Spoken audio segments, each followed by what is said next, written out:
It.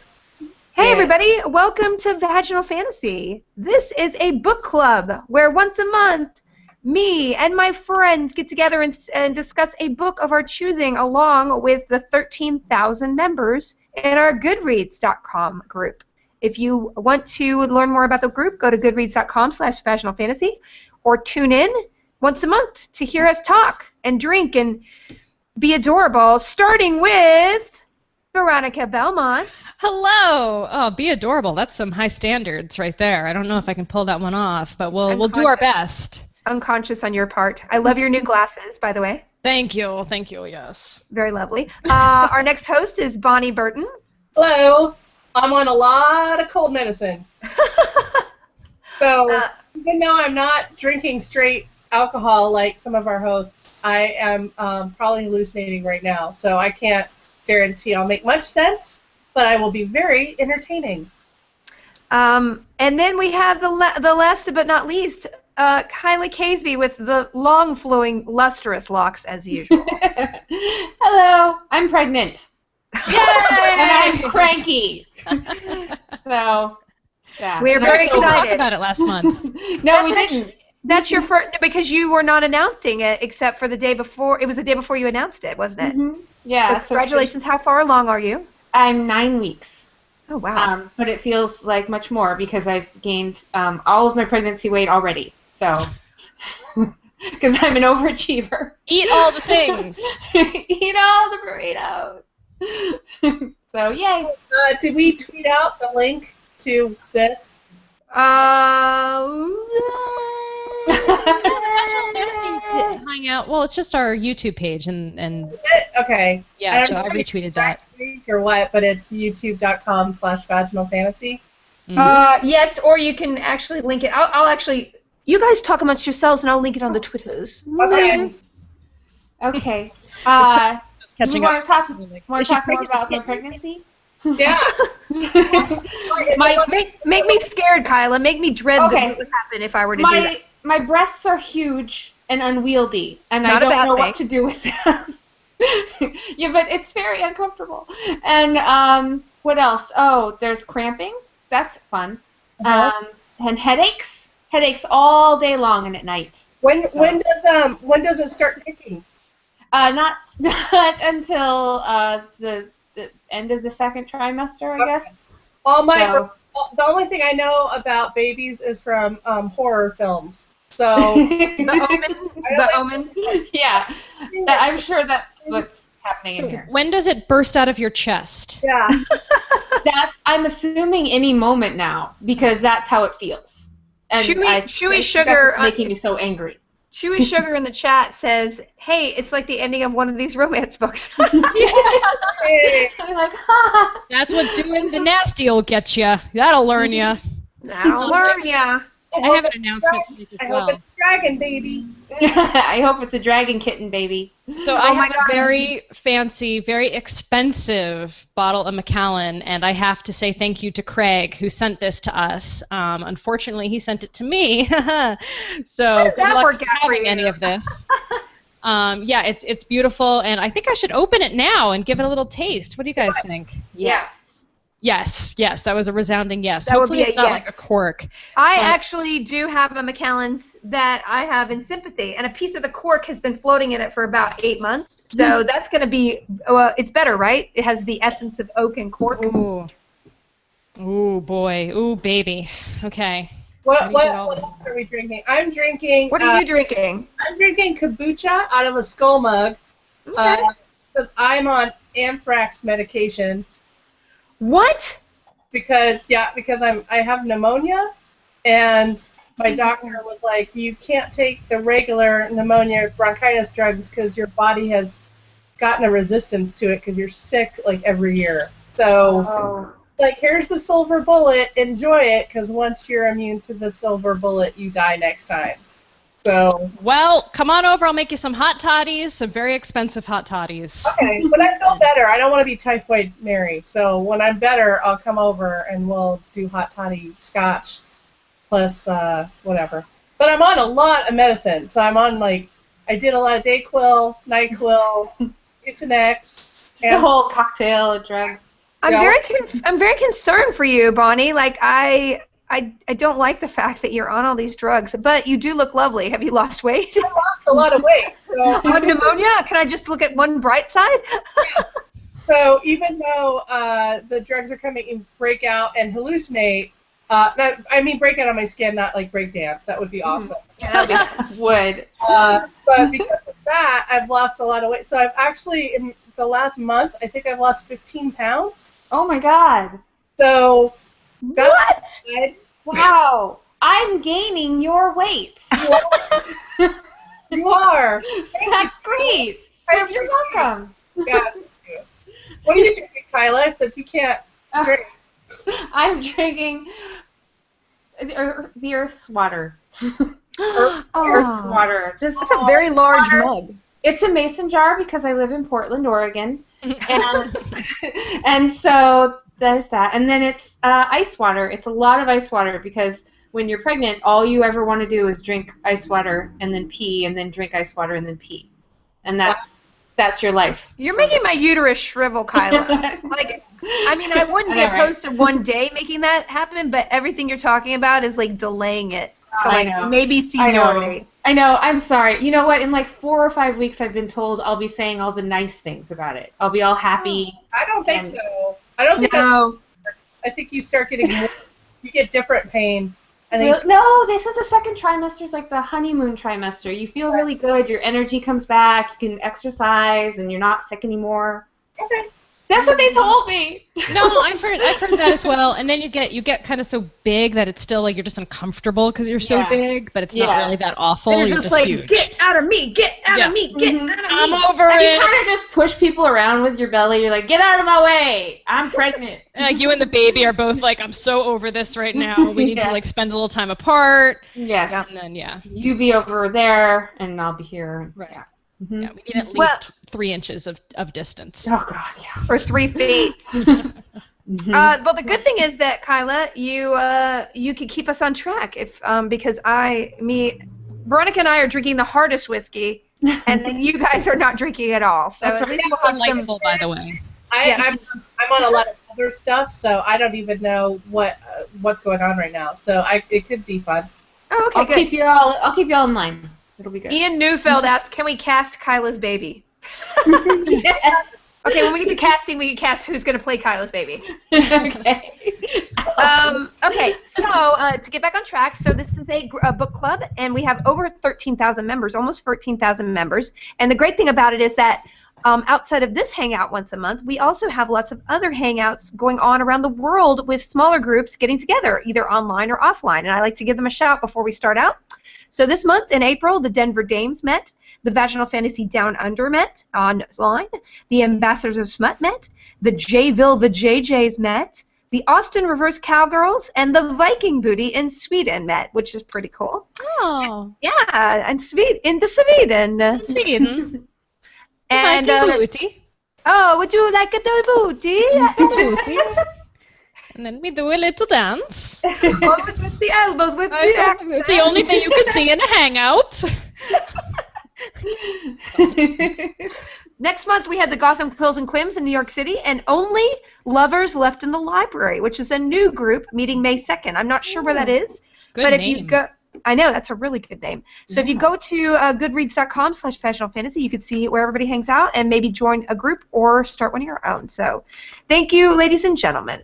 Anybody have anything to talk about before we get into our book? Any updates? Any excitement? No? All right. Oh, okay, sure. I have a brief excitement. Yay! Well, it's not that big. Sword and Laser is doing a writing contest with Inkshares. Oh, yay. So if you're an author and you want to, if you go to inkshares.com and scroll down, you'll see the Sword and Laser collection contest. And so if you are writing a novel or in the process of writing a novel, it's basically a crowd-funded novel writing site. And you go up the ranks in our collection based on pre-order numbers. And then the top 5 pre-orders will all be published published, regardless of how many pre-orders they've received, if they reach their cap or not. And then we're going to pick a winner to be the first book that will be published under the Sword and Laser imprint. And you'll also get to be on the show on Sword and Laser, and you'll get mentorship from a bunch of other cool authors and people in the industry as well for your book. Ooh, it's very cool. And where do they go? What's the URL? The URL is kind of long, but if you go to inkshares.com and scroll down a little bit, you will see the Sword and Laser Inkshares collection contest. It's a big banner. Or you can go to swordandlaser.com and look for Inkshares. I just tweeted it on the Vaginal Fancy Twitter. Thank you. Yes. And Gary Whitta used Inkshares to publish his upcoming novel, which I'm very excited. I have it on my stack to read, amongst other things. He will be one of the mentors that you'll get to talk to in the process as well. And I blurbed his book, actually, for Abomination. Yeah, so I'm excited I have it next to my bed. I just cleaned out where I can actually see things. I'm just going to drink. Let's just drink through it. But we'll move on to the book discussion. Okay, no, that's awesome. I love what you guys do, and you're always doing something innovative. So if you want to just do read along with a book club for straight fantasy and sci-fi, Sword and Laser is the place. Okay, great. So this month we picked a book that I picked, and I'm sorry for some people about that. But I'm trying to do themes, and this month is Game of Thrones. So if we do any spoilers of Game of Thrones, we'll try to give a very big shout out later in the hangout.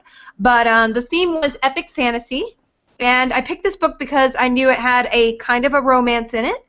But it had a lot of intrigue, and the name of the book is Mirror of Her Dreams. And Bonnie, do you have the actual? Oh, good. Bonnie's the only one who goes old school with pen and paper. Okay. The Mirror of Her Dreams. It's by Stephen R. Donaldson, the daughter of a rich but neglectful parents. Teresa Morgan lives alone in a New York City apartment, a young woman who has grown to doubt her own existence. Surrounded by the flat reassurances of mirrors, she leads an unfulfilled life until the night a strange man named Garradin. I say Garradin. Yep. Oh, that's a good way to say it. Garradin comes crashing through one of her mirrors on a quest to find a champion to save his kingdom of Mordaunt from a pervasive evil. Teresa is no champion. She wields neither magic nor power, and yet, much to her own surprise, when Garradin begs her to come back. It's like GIF or GIF. Garradin begs her to come back with him. She agrees. Now, in a culture where women are little more than playthings, in a castle honeycombed with secret passages, in a kingdom threatened by without and within, by enemies able to appear and vanish, Teresa must become more than a pale reflection of a person. For the way back to Earth is closed to her, and the enemies of Mordaunt will stop at nothing to see her dead. Dun, dun, dun! Whoa. Kyla, why don't you go first today? Okay. Well, I read this book in high school, and I read it like 5 times at least, I think. And I loved it then, and I still love it. I love the whole. Well, I guess it's not a series. I get the first one and the second one. A Man Rides Through, and I had never read any high fantasy before, so this is I think my first high fantasy book, and it had sexy times in it, so I like that. There's like adults doing fantasy, but I just love this book. It introduced me to fantasy, and that is all I have to say for now. I will get furher into it later. Yes, I'm very sober. I'm very sober. I just want everyone to know that. So you're a totally different person from usual. Yes. No, you're still lovely and charming. Bonnie, what are your overall impressions before we get into generals? Oh God. Coughing. Don't die. Don't die. Oh God. I just off to the side. I did some Dayquil, so hopefully this will get more entertaining for everyone. I liked this book, and I have the stinking suspicion I've read it in the 80s. Yeah. It was published 1986. And I think I actually read this once to impress a girl. But see, I remember. So I was reading it, and it had all these deja vu moments, and I don't know how the rest of you felt when you're reading the book, if you loved it or hated it or whatever, but I had to kind of skim through some of the parts that were a little bit overly laborious with not dialogue, but just description. It just felt like a lot of description to explain one simple thing. So I kind of bypassed a couple of those things, and I liked it. I didn't hate it, but it was really hard for me to get into. I guess I'm just used to books that really just grab me right away, and I'm intrigued, or it's a main character I really empathize with or feel I have some connection with. And I didn't like the main character, and the book was really hard for me to get into. And I guess we'll talk about the ending later, but it was a hard book for me to read. But because I've been sick all month, and I had a lot of spare time because I couldn't do anything else, I actually read it all the way through pretty quickly, as far as like day by day by day, instead of splitting it up during the month, because sometimes I like to like savor a book. I didn't want to savor this. I just wanted to get through it. So it took a while. But it was weird because there was like certain things I would read and I'm like, why do I remember this? Like, and then I also was keeping tally notes of how many times that it came up that guys smell like cloves. Right. I got up to like 10, and then I was just like, I can't keep doing this. It's distracting. But I don't know. I liked some elements of the book. I liked some of the world building. Some characters grabbed me more than others, but ironically, or maybe not ironically, I don't know, the main character was just kind of overly passive for me. So it's hard for me to get into a book if I don't like the characters. Mm-hmm. Even if the world building's great, I'm like, but I want like a kick-ass Buffy character, or I want like a character that makes me like get really upset if something bad happens to her because I like her. And then this, I was just like, I'm okay if she goes through a mirror and never comes back. Well, we'll talk more about the character because that was a central point of discussion on the forums. But your general impressions are pretty cool. Veronica, any general impressions? Yeah, unfortunately, I wasn't able to finish the book, so I'm prepared to take on some spoilers this evening. I was disappointed, but I really tried to slog through, and I 100% agree with Bonnie that there was just so much exposition, there was so much over-explaining of everything that it just would be pages and pages and pages. And I'd be like, oh, do we really need to know all this? Like, I would feel better if the story just kind of progressed a little bit more. I don't know if I need this much backstory to be involved and interested in the world.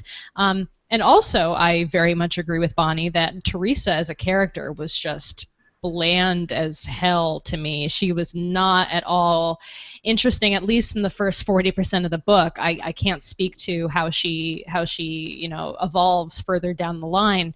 But I wanted to smack her half the time. I was like, not at all like, come on. I mean, it was an interesting concept, especially, but it seemed like it fit too well, that she felt like she didn't exist and that no one could see her and that she wasn't really real. And yet then she goes into this world where that is exactly the concern. Has she actually existed before? Is she just a translation of the image? So that was a little, I was like, okay, that's a bit on the nose. Like, I don't know if we need her to be quite that transparent. I'm curious, though, because this is my first Donaldson that I've read, and I know his Thomas Covenant series is also pretty difficult to get into and read through, but this was supposed to be one of the more accessible books of his. So that does not, I never got into Thomas Covenant, and in spite of many people encouraging me to read that series, but that does not bode well for me to pick up more of his books if they're going to be like similarly along those lines. But I liked the concept. I liked the idea very much. I thought it was a cool idea for a story. Mirrors are very magical things, and that kind of comes back in a lot of fantasy from time to time. But I think this way of kind of explaining that magic was really cool. Yeah. Well, like I said, we'll get into the lore, which I agree is very interesting. I read this a long time ago, probably when I was in college or before even, and I remember loving it. I thought it was amazing, and it's really interesting going back and reading it now.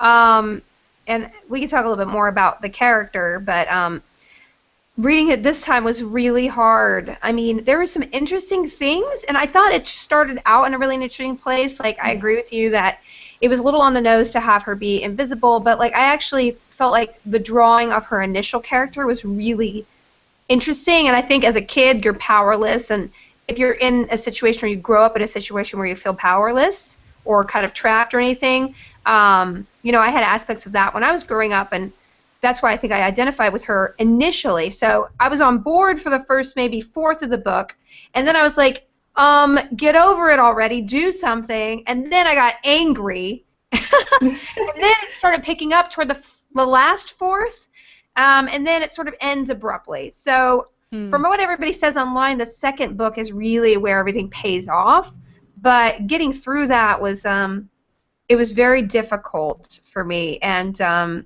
especially just not even her, but sort of the world building, like, and we could get into that in a little bit. I just want to read a couple of comments on the forum before we kind of open it up to sort of focusing on the world itself. Rob says, problems should be solved by the people who see them. It's a theme throughout many of Donaldson's works, and he drives this point home by creating passive protagonists whose inaction brings about dire consequences, which I thought was an interesting observation. Trillian says, this book is so boring. Layla was like, I finally finished reading, but I admit I started skimming around 250. I just wanted something to happen already. I was so frustrated with Teresa's passivity. Heather says Teresa is one of the most obnoxious characters I've ever encountered. But then Sarah says, I'm happy I joined this group. This is the exact type of book I would never have given a second thought, and I loved it. And I tore through it, and now I'm through the second, which I love too. So, you know, it's really interesting. I had mixed feelings because I feel like the quality of writing is high. It's not trappy. But at the same time, I felt very stifled as far as like, okay, let's do something. So I don't know. Chelsea on the YouTube page says, do we think that the main character was bland because the author was male? Well, we can get into, if we want to, let's just get into the character then, because it's really the central problem. Let's talk about Teresa, because obviously on the forum, her passivity was a huge problem, and my biggest problem was she's infuriatingly passive, and yet she gets dropped, and what made it more infuriating is she gets dropped in a world where I guess sexual harassment was part of the training, like in school. Did anybody else notice that? I'm like, who isn't sexually harassing you right now? Yeah. Aramis was really, that was his name, right? He was really like, I mean, pushy, like he was. Like, and the fact that she just went with him, like, to his quarters and just did whatever, and was like, I get that she was attracted to him, but I was like, stranger danger, stranger danger, stranger danger. Yeah, there was a lot of red flags that she seemed to be ignoring throughout the book. I mean, totally. It was just a lot of, like, it felt almost like one of those movies they showed us in high school of what not to do on a date or how to protect yourself, and she's the not to do. She's the one that's doing it, or the goofus to the gallant, I guess. Yeah, she's totally the goofus. And then the two guards, those two guys, were like seriously like threatening to rape her in so many words. Yeah, all the time, repeatedly. All the time. And the servant's like, whatever her face was like, oh, you. And I mean, I get that they have that rapport, but at the same time, like, Teresa didn't know that. She didn't know who those people were, and she's just like, oh, I'm sure it'll be fine. Right. I'm glad these guys are protecting me. I wonder if it was written kind of two-dimensional in the book because that's how she saw herself. So instead of it's the author portraying her, it's herself that's I don't know. I was trying to like think of why is this girl so stupid and bland. Well, I understand she was raised in an abusive household with a domineering father, and anything she did, it was abusive. It was mentally abusive, and anything she did, she was trying to avoid being seen. Because basically what I read, the subtext was she had abusive parents. So if she drew their attention or if any chaos happened around them, an explosion would happen. And I totally got that. And I thought that was an interesting choice. But then to see her start rebelling against that would be the thing you want to see versus like, let's just put up with this for 400 or 500 pages. Yeah. And, you know, I don't know if anybody's read Thomas Covenant, and this may be a big spoiler, so when I take my hands off my head, go ahead and unmute me, guys, because I'm about to say something really spoilery. So basically, I've tried to read Thomas Covenant about 5 times in my life, and in the first book, the guy comes from Earth, goes to a fantasy world, and essentially just rapes a girl in the first chapter. Yeah. So, Well, And he does it because it's funny, because I was reading a thing about this, that it's kind of a parallel world. He does it because he also doesn't believe he's real. Yeah. He has leprosy in the real world. Yeah. So he thinks that this isn't real. And so he thinks, which I don't know why that means, okay, good, go for rape. But, that's what he thought. And, So it's really hard. I could never get past it.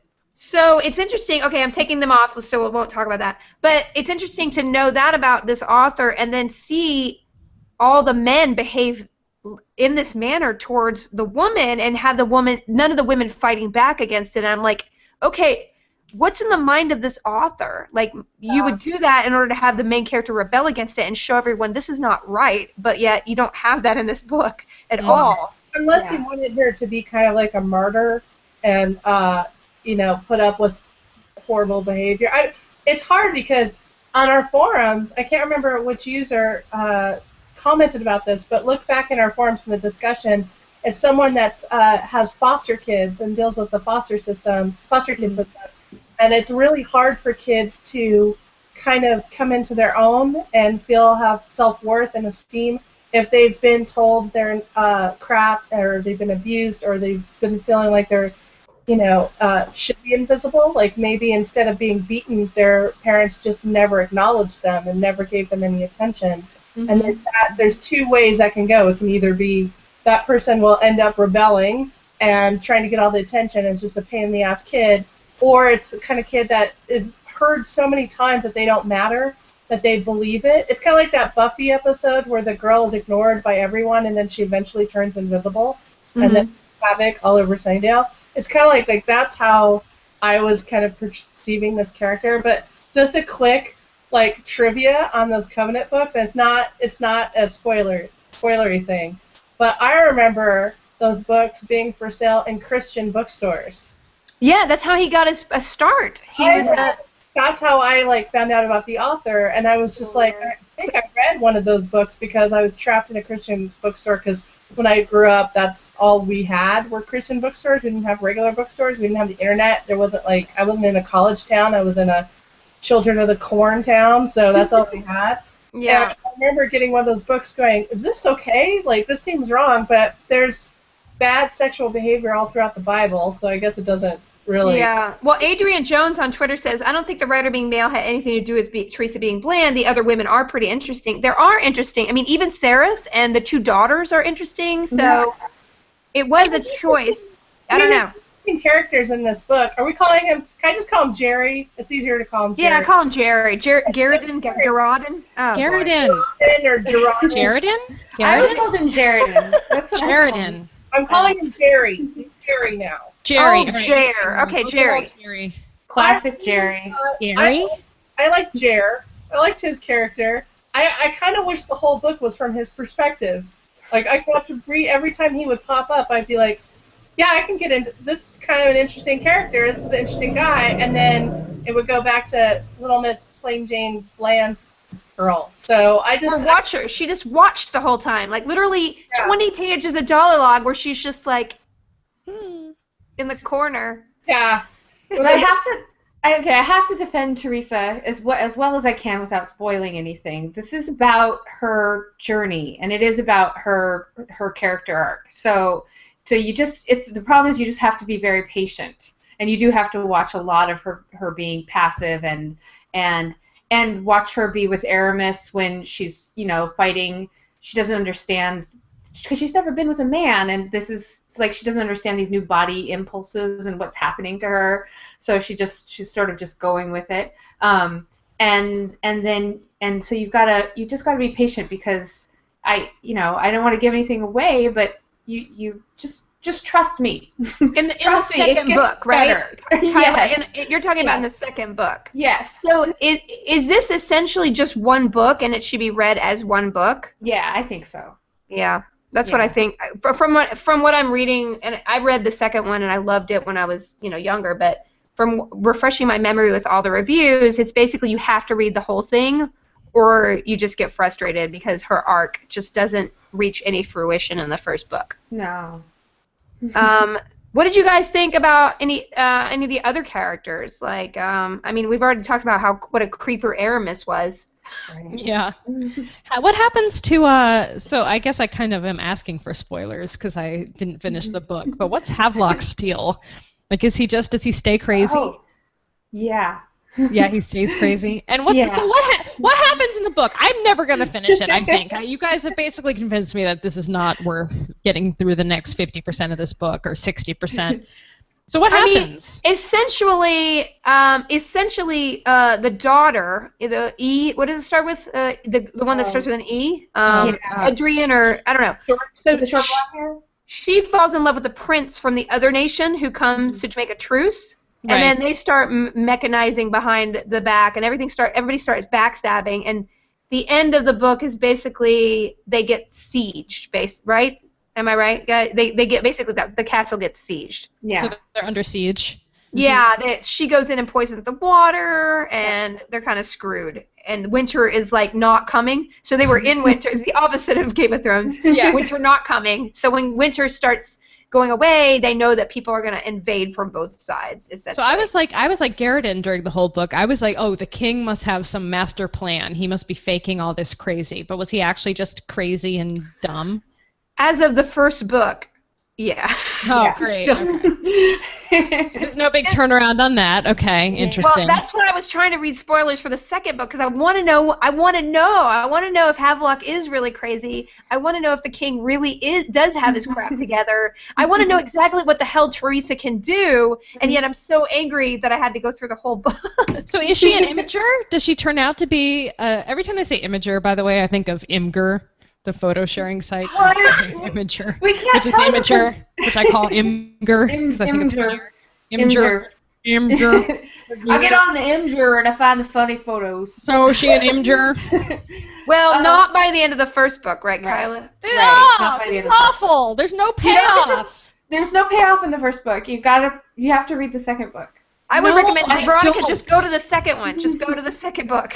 I guess, yeah. Because all of these good things happen. It's awesome.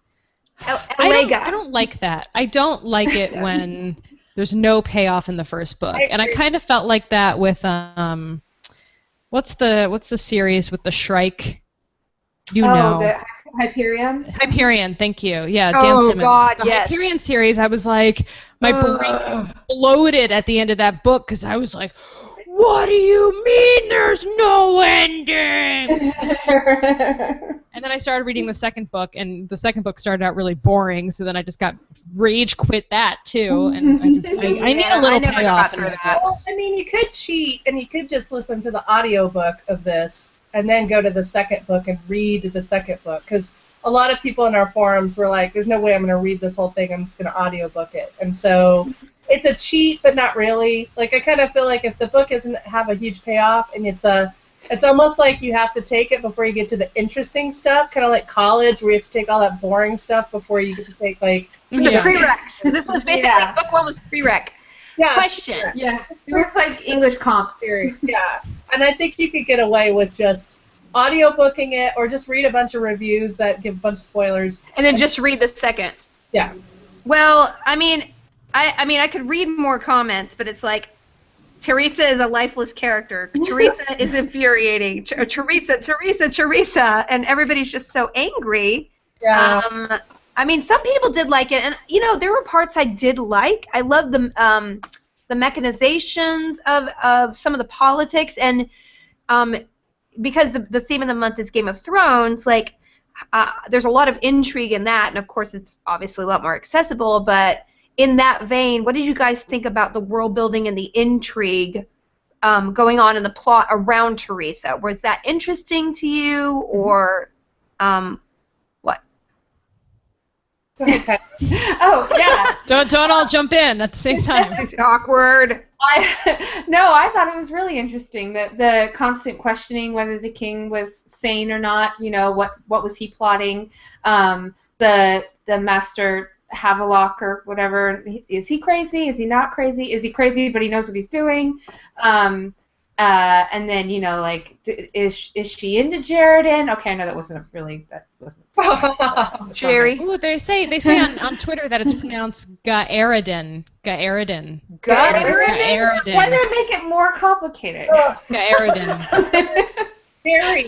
Good. So I was close. I just dropped a syllable. It's just Jerry. Jerry. Okay. Jerry. It's just Jerry. It's Jerry, just Jer. Jerry. It's Jer Bear. Jokes, yeah. Yeah. Just classic Jer Bear. You know?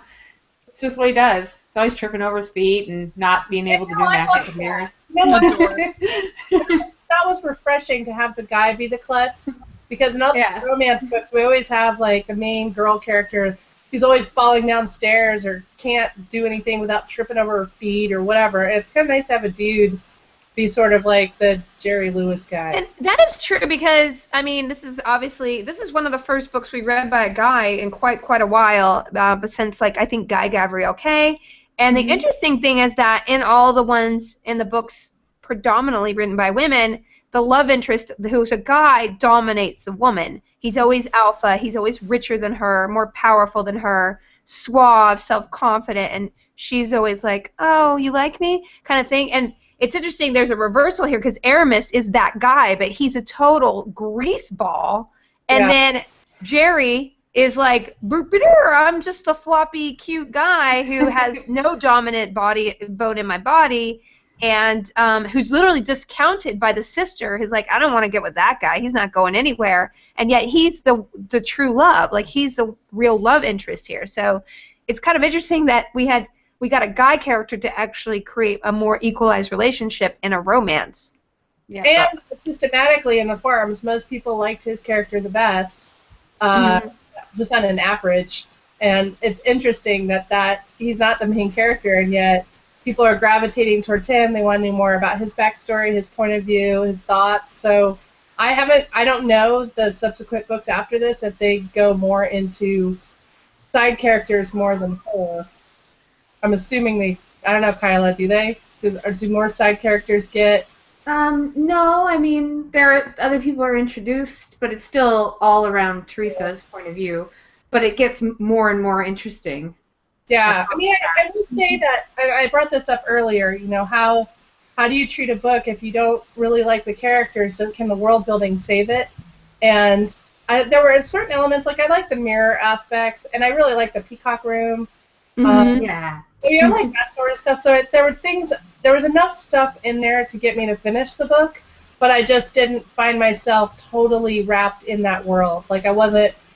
Like I didn't stop and think about things. Like, I was just trying to get through it. So usually when a book is really intriguing to me world building wise, I like daydream about it, or I think about how I would change things or how I wanted to live in that world. And I don't want to live in this world. Like, it's just That's so funny. Because I did do that when I read it in high school. I totally inserted myself into the book. And I wonder too, if I'd read it, if I'd remembered reading it in high school, like, would that matter? Or if I'm so, like, my brain is full of so many other books now that I'm unfairly, like, basically comparing it to others. Well, also, we have agency. Like, we're women. We're not girls who are basically under, when you're 16 or 15, most teenage girls don't have the freedom to make their own world and make their own choices and get out there and make bold choices. They are under lock and key in a situation if you've been raised in that kind of environment. And then now, we have our own lives, we have agency, and maybe it's an interesting thing to think about, that being able to relate to it at that point in your life and not being able to understand it farther away when you actually do have power of your own life, right? Yeah, no, that's a good point. Do we feel like some people in the YouTube comments were saying too, are we desensitized? Are we just too used to super strong female characters at this point, that someone like Teresa, who is, maybe totally a perfectly fine female character or an understandable female character or just a character that exists in the world, are we just so used now to Hunger Games and Divergent and, you know, all these books where the main character, the main female character, is so above and beyond kick-ass, like in terms of her confidence and physical strengths and all this stuff. Is that the new normal? So when we don't get that, we feel like it's lesser? Yes. Yeah, I think absolutely. And is that right? Like, I mean, all different people have, I mean, not everyone is a Katniss, you know, not everyone has to be or should be.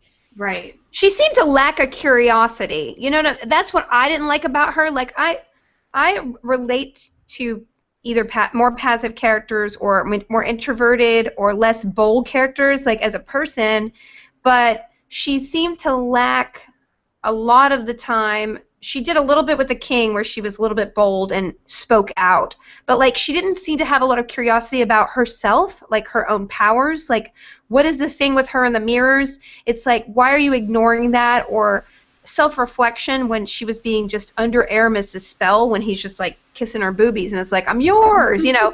It seemed to be that maybe it was just too long. Maybe if he had just edited the beats of her being helpless a little bit, like I feel like if the two books were one, then it would have been less frustrating to see her go over the same beat and not grow from her passivity. I guess that would be my thing, not where she started out, but where she just kept staying.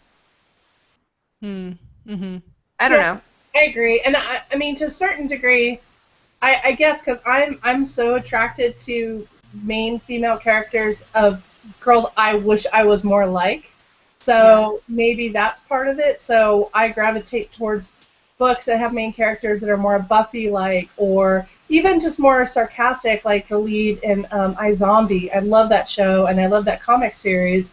And she doesn't, you know, she doesn't have kung fu skills. She doesn't know all this stuff. But she has that curiosity. Felicia's totally correct. She has this wanting to learn about the obstacles that are thrown in her path and become stronger for it. Whereas other characters in other books that just seem wimpy or like super whiny or just not taking control of their own destiny, I'm not attracted to, because I'm already whiny and lazy, and I don't want to read about how I am now. I want to read about, like... I like all different kinds of characters. I like, you know, we read a book series recently where the character was so over the top, like butt kicking. It was one of the paranormal romance books. Dragon Action.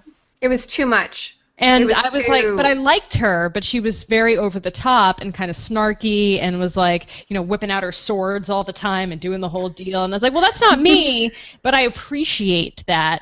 And then there's other characters that are quieter and more introverted, thoughtful, and I'm like, that's not necessarily me either, but I like that as well. It works with this story. It's just, you know, finding that balance of, you know, it doesn't have to necessarily be me putting myself in the place of the character for me to like it. It just has to be something that works in the story being told, where I'm drawn into the character. I want to learn more about him or her. I want to, and it works within the story. They're telling a good tale. I think that's, you know, write a good book.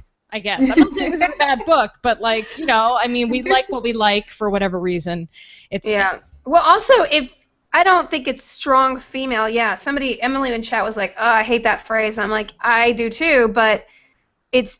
I think strong female character means just make a female character that's as equally three-dimensional as a male character. So if you substituted a man for Teresa, who was disempowered, who didn't feel like he existed, who didn't feel like he could affect change around him, and then he stayed the same through 500 pages of a book, I would say that guy's a crappy character too, you know? Mm-hmm. I mean, I thought, you know, Aramis had turns where you almost believed that he was good or bad, or he was always skeevy at least, but a lot of the other characters had twists and turns to them, but Teresa was just basically one note of passivity, and sometimes she came a little out of her shell, but she would be lying in a dumb way for the dumb person. So then you're like, hey, dumbass, that was not I wanted you to do something, but not that, please. Right.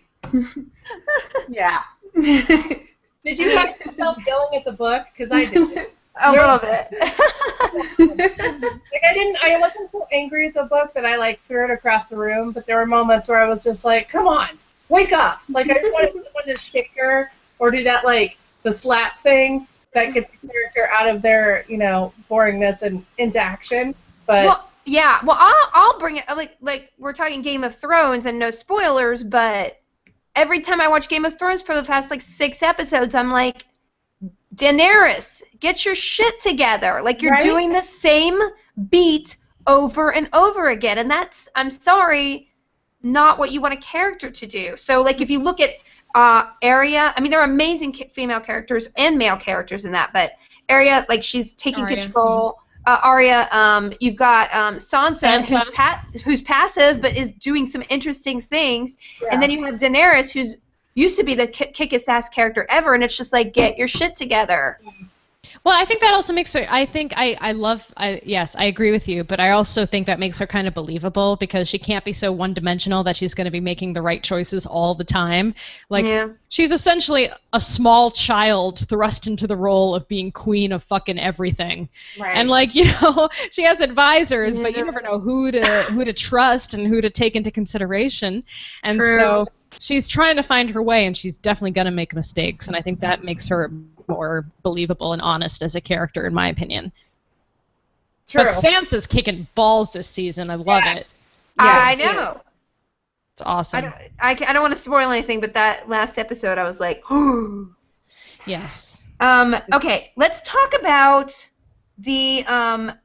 Let's just talk about what do you think about high fantasy settings and other books that you've read? And I mean, what there are a lot of cliches if you think about high fantasy, and this is an interesting contrast to Game of Thrones, to other worlds that we've been. And why do we romanticize this setting so much? As far as like, hey, I have a castle and a king and all the intrigue. What is it about it that keeps us going back to this high fantasy world? I feel in a way maybe we like it so much because this actually, I mean, this didn't really exist, but there were kings and queens in Europe and in Asia, and I mean, are we the only country that's never had kings or queens, right? But everybody else has had kings or queens, so maybe in a way we desperately wish we had royalty at some point, that we could look back into history and go, yeah, because there's no castles in the United States unless it's built by a rich billionaire, and it's tacky, you know what I mean? Or it's the Hearst Castle, or doesn't Guggenheim have one? I don't know, all those rich bastard Rockefeller is first. Yeah. We don't have a royal family. I mean, Jay-Z and Beyonce don't count. Like, we can't. They kind of do, though. Isn't that what royalty is? It gives us a rallying point. Like, Kim Kardashian is a queen. I hate to say it, but, like, we all, I mean, not we. We have that, but we don't have that history that all other countries have. I mean, they have real castles and real royalty and real problems because of the royalty and all that stuff, and we didn't really have. So for me, I like really love books that have some sort of royal family in them, whether it's fantasy or sci-fi or horror, because I long for that. Like, I would love to live in a castle. I don't care how many rats are in it. I don't care if it's haunted. I don't care if all the villagers want to kill me the minute I walk out the front door. I want a castle. And so every time I read those books, I fantasize about that and how cool it would be to have your own castle and to be in charge. And I'm not pro-slavery, but, man, it'd be awesome to have servants. Like, I don't know. I just think about that. So when I read these books, I really can put myself in that more if there's kind of like there's a hierarchy. So it's either easier for me to keep track of who's who if I know what family they belong to or what house they belong to, and it's just fun for me. So for me, I love these books that fantasize royalty and royal families and the problems that come with that. But I don't know if that's just me or I'm just a weird girly girl. Well, I mean, inherent, and that's the fantasy is that you are born special and you have a right to be special no matter who you are. Like, you have a right and a position, and you have the benefits of that, meaning power and money. And there's this sort of unconscious thing where you have a lot of the self-confidence or existence issues would be solved if you're part of royalty, right? And it's destined. It's not like you're going to look at Jay-Z, or Beyonce's kid, and she's necessarily going to be royalty. But if they were real royals, there would be sort of an ownership over that kid, because you're like, oh, this is a legacy I'm going to follow, and my children will look to be better or a center of attention for us, right? I don't know. It's interesting. Yeah. Yeah, I don't know why. Like, maybe it's because I'm so like such a like gadget nerd and whatever. I like to like have my reading be in times where that wasn't really a thing, and they had to solve their problems the old-fashioned way by cutting someone's head off instead of like writing shit about them on Facebook. I don't know. I know. Like, public executions. That was such a normal thing, and I'm not saying we should bring back public executions. That might be bad, but it's just bad. When you think about like all the things that came with having a royal family, pretty much if you weren't in the royal family, you were screwed. Yeah. So unfortunate that if you basically were the rest of the world and not the 1%, probably less than the 1%, you were not just screwed, you were really screwed. Like, there was no middle class. There was no, like, hipster class. It was it. It was either you Jeremy Pinkham says Jaden Smith. Boom. Jeez. And also I like it because magic is awesome, and I always want magic to do is magic. awesome. So Yeah. I've always dreamt about, living in a castle and you're the chosen one and you don't find out until, you suddenly land on their floor, like in the middle of their floor in the big ballroom, and they're all staring at you, and you've come from another world, and for some reason you don't care about all the people you left behind. Like, I don't know, maybe that's part of it. Maybe it's part of the magic when you translate over. Part of the thing that also gives you really long hair. Yes. Yeah. And perfect skin. Yeah. Besides pregnancy. Yes. Oh my God, you guys! Amy Schumer is following me on Twitter. What? Talk about What happened? That's, What'd you do, Veronica? I didn't do anything. yes, you did something. What did you tweet? I don't know.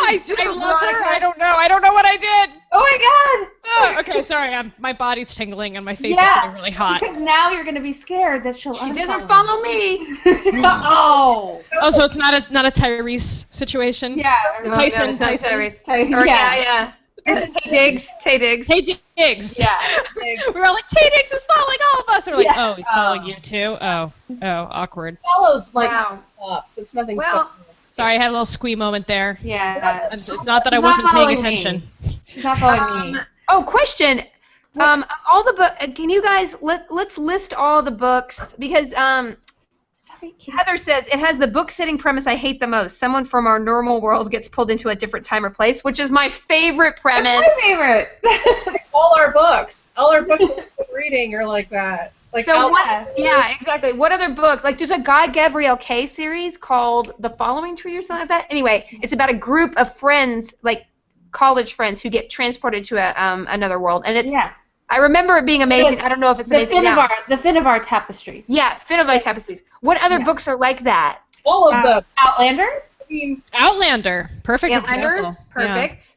you mean just the books that we read or anything? Because I No, mean, anything. I just good examples of those kind of books, just to make Heather mad. The War of the Flowers by Tad Williams. Yep. Yeah. I guess Otherland also kind of. Simon, Otherland. Simon and Chalkboard Land. What else?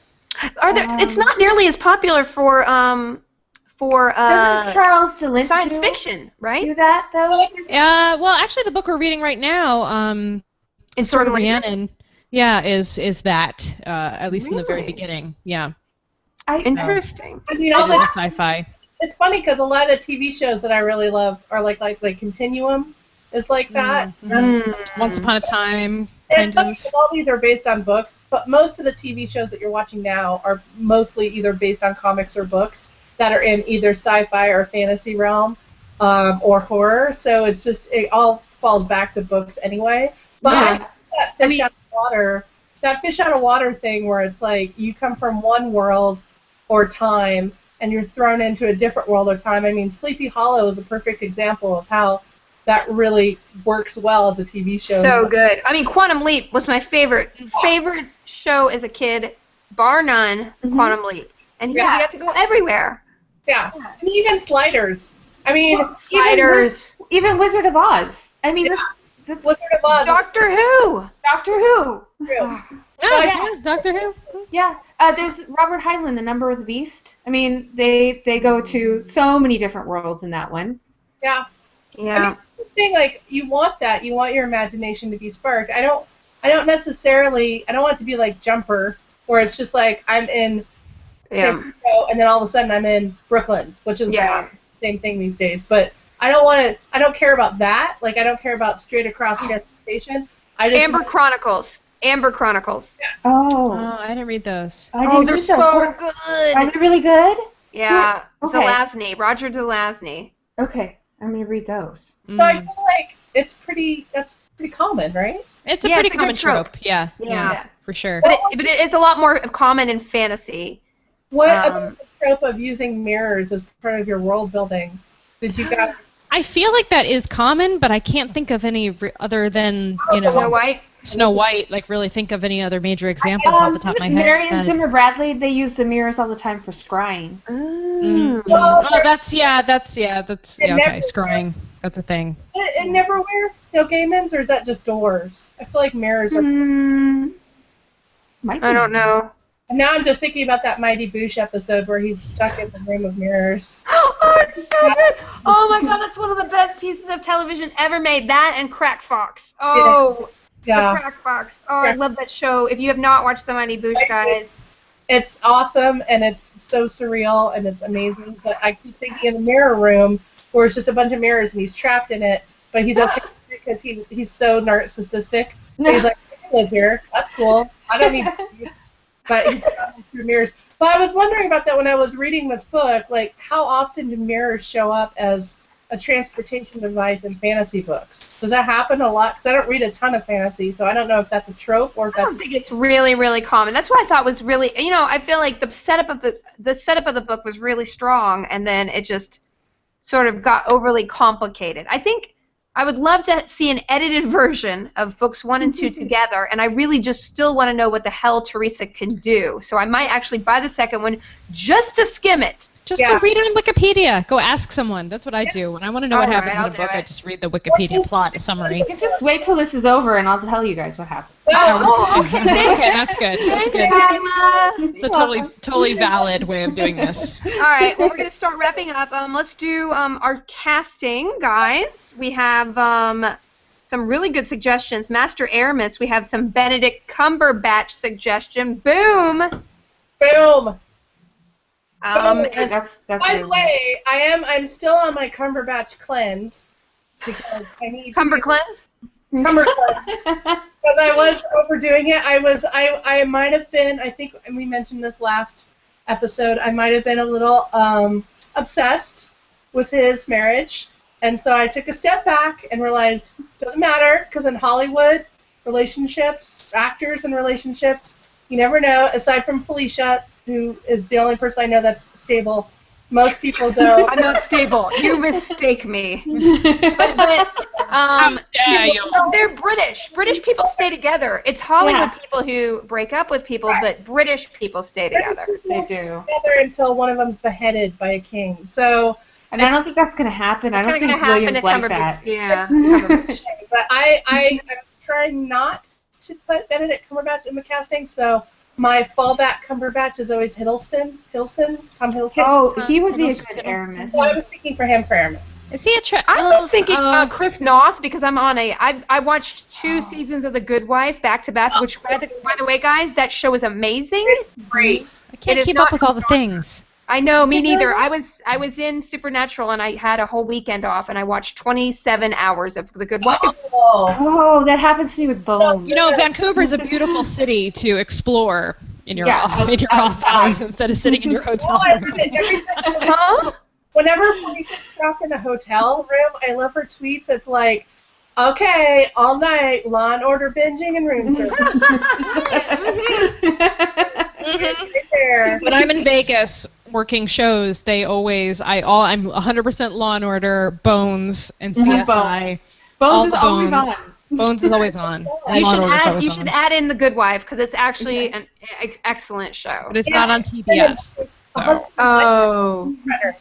So, I don't know if you saw that. If you want to know anything about TV and how it's made, you should watch the documentary Showrunners. But they talked. It's on Netflix right now, and they talked to the people behind. They talked to the showrunners of The Good Wife, and it's a husband and wife team, which I thought was interesting. And it's interesting to see how your shows are made by certain writers and certain like that. Because obviously I gotta authors. watch that. Yeah, it's really good. But I will say Good Wife's great.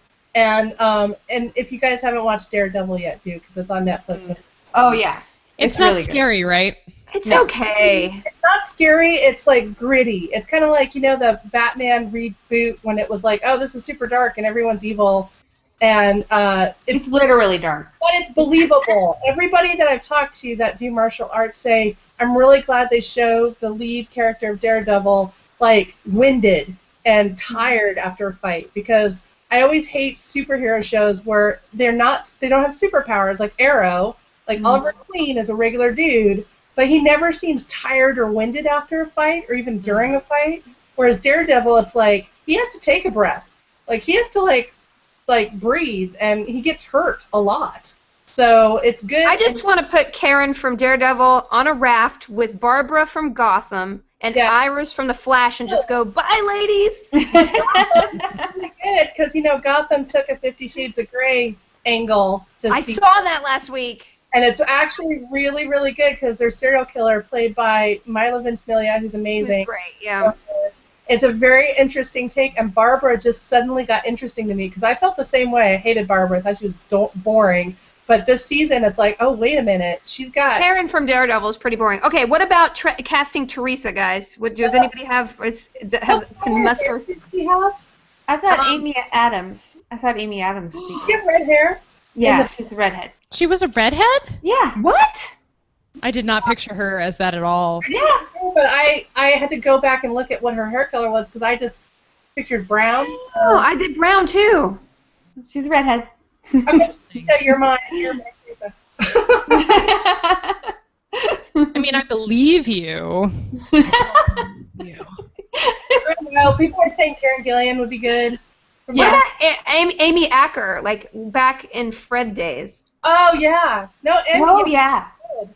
She'd make her interesting because she's such a good actress. You know what? That's actually a good reference for that character because Amy Acker's character in Angel was really timid. Yeah, Fred was until she became... Even before she became the goddess. Illyria. Yeah. True story. I auditioned for that part the year before did? Buffy. Yeah, I was not good. Oh. I think you would have been a great Fred. Amy's pretty amazing. She definitely earned that. Okay, any Jerry casting before we start wrapping it? Oh, I was going to say Nathan Fillion. No, it's too old. He's young. young. He's a young dude. Yeah, he's like in his 20s. What actor portrays a young Nathan Fillion? Charlie Cox actually was suggested in the forums, and that was my pick too because he's Daredevil. Oh. Duh. Yeah. Well, he's a little too old too, though. I kept maybe Jesse Eisenberg. Really? Yeah. I just watched Now You See Me, so I think that's why. Maybe Michael Cera? Yeah, no. I need Jesse Eisenberg, who's a serious Michael Cera. We got a lot of Kristen Stewart's, which I kind of like from the chat. Oh yeah, because she's just so one. What about any of the other characters? God, I don't know about the guy. What about what about Charlie Hunnam? Oh yeah. Yeah. Mm-hmm. I like him. He can be in all the things. That's a space that maybe we should stay there for a second. Yeah. Let me just think about it. Michael Cera, somebody said. Yeah, I brought that up. I don't know. Michael Cera and No. Eisenberg are the same guy right now. Derp face. Yeah, derpy. Okay. Yeah, that might be perfect, actually, considering. Well, I hope everybody at least enjoyed the journey here, and if you guys, there is another thread on the forum if people want to discuss the second book. If you've gone through it, I'm gonna go read the Wikipedia, and then maybe I'll go back and read the book if I'm convinced by Wikipedia. But we definitely had an interesting journey, and hopefully next month I picked a much lighter book for the next 2 months because we've read a lot of heavy, hard hitters. So for the next 2 months we're reading trash, a little bit of trash. Yay! Woo! So next month's theme is Mad Max. So I picked an apocalyptic book that I remember reading that had some hot, sexy times. Yeah! It's called Driven by Eve Kennan. And the alt book is going to be the third book in the Kresley Cole Arcana series that Kyla loves so much, and she wants to read the third one with us. So the first two we reread about a year and a half ago as our main and alt. So the third one is has been released, and that's what Kyla will do as the alt, but our main will be Drive by Eve Kennan. So it's a small publisher. I don't remember it being awesome or not, but I remember there being sexy times. And then June is Jurassic Park theme, so we're going to read another dinosaur porn. So there you go. Oh, yeah. Oh, Everybody. Chris Pratt. Chris Pratt would have been a good Jeremy. Oh. Okay. Okay, anyway, so our next hangout will be on June 2nd because I'll be out of the country the week before. So we will see you here. Go to goodreads.com/vaginalfantasy in the meantime to discuss these books, other books, join in on a club. Ladies, do you have anything to tell anybody about in the next couple weeks? Next month, if I survive this pneumonia and anthrax medication kills everything inside me that's bad, I will be at Denver Comic-Con next month. Yay! Anybody that wants to do like an impromptu vaginal fantasy hangout, I think it's just me. You guys aren't going to be there, right? Like, no. No. I'm going to be all month. I wanted to go to the Romantic Times book convention this year, but next year I want to. But I'm going to be in Europe for 3 weeks. Okay, so. well, next year we'll do Romantic Times book convention, but I want to. I will be in Denver, so any of the Vaginal Fantasy Book Club members, if you want to get together for a drink or brunch or something, just tweet at me, but that's where I'll be next month. Okay. Well, great. Thanks for joining in our community. Oh, and we will see you next month. Okay. Bye, guys. Bye. Bye. Bye. Bye. Bye. Bye. Bye.